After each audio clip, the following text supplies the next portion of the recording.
अर्जुन द्वारा अपनी स्वर्ग से विदाई का वर्णन। अर्जुन कहते हैं, इंद्र के राजभवन में पहुंचने पर मातली ने हिरण्यनगर के पतन, दानवी मायाओं के नाश और रण दुर्मद निवात कवचों के वध आदि सभी वृतांतों को ज्यों का त्यों सुना दिया। वे सब समाचार सुनकर महाराज इंद्र बड़े प्रसन्न हुए और उन्होंने ये मधुर वचन कहे, पार्थ, तुमने संग्राम में देवता और असुरों से भी बढ़कर काम किया है।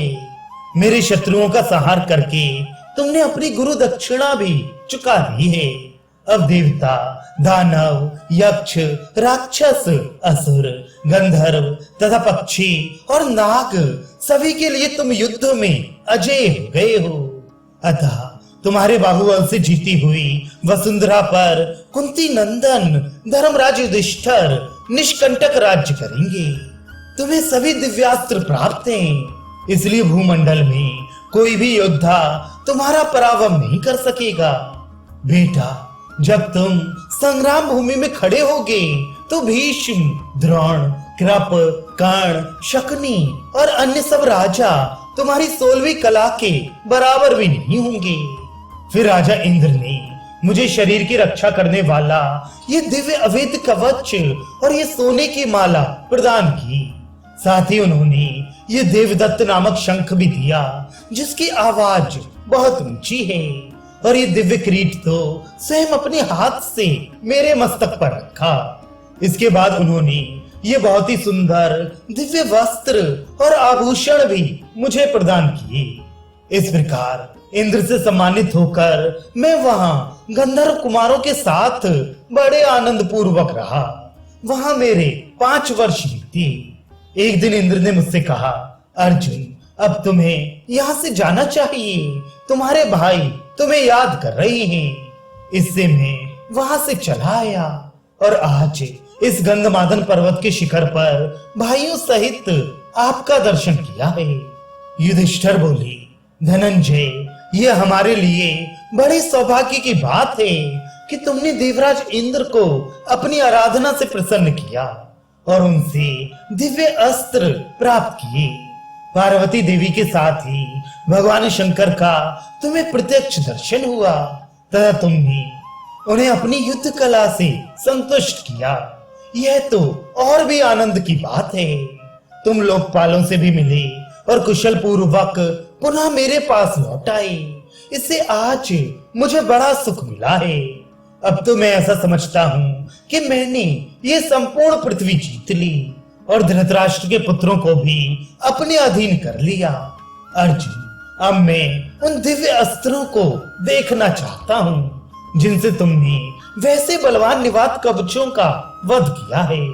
युधिष्ठिर के ऐसा कहने पर अर्जुन ने देवताओं के दिए हुए उन दिव्य अस्त्रों को दिखाने का विचार किया।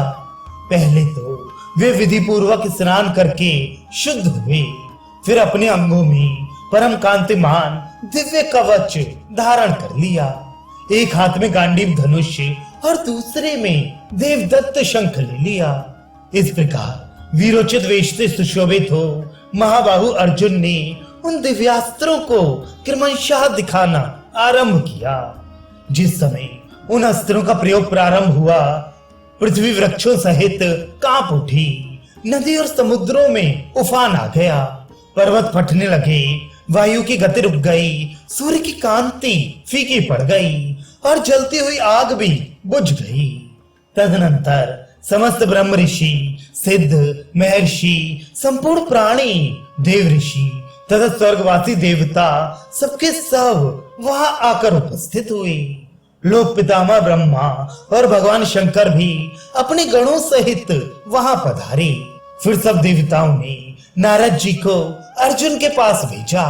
वे आकर अर्जुन से बोले, अर्जुन अर्जुन, ठहरो, इस समय इन दिव्यास्त्रों का प्रयोग ना करो।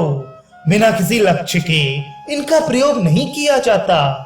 यदि कोई शत्रु लक्ष्य हो तो भी जब तक वे अपने ऊपर प्रहार करके कष्ट ना पहुंचाए, तब तक उस पर भी दिव्यास्त्रों का प्रयोग नहीं करना चाहिए।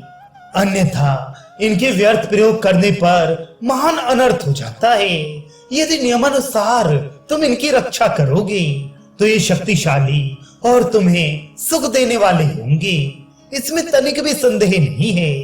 यदि तुमने व्यर्थ प्रयोग से इनकी रक्षा नहीं की तो ये त्रिलोकी का नाश कर डालेंगे। अतः आज से फिर कभी ऐसा ना करना। युधिष्ठिर, तुम भी इस समय इनको देखने का लोभ छोड़ो। युद्ध में शत्रुओं का मर्दन करते समय जब अर्जुन इन दिव्यास्त्रों का प्रयोग करे तब देख लेना।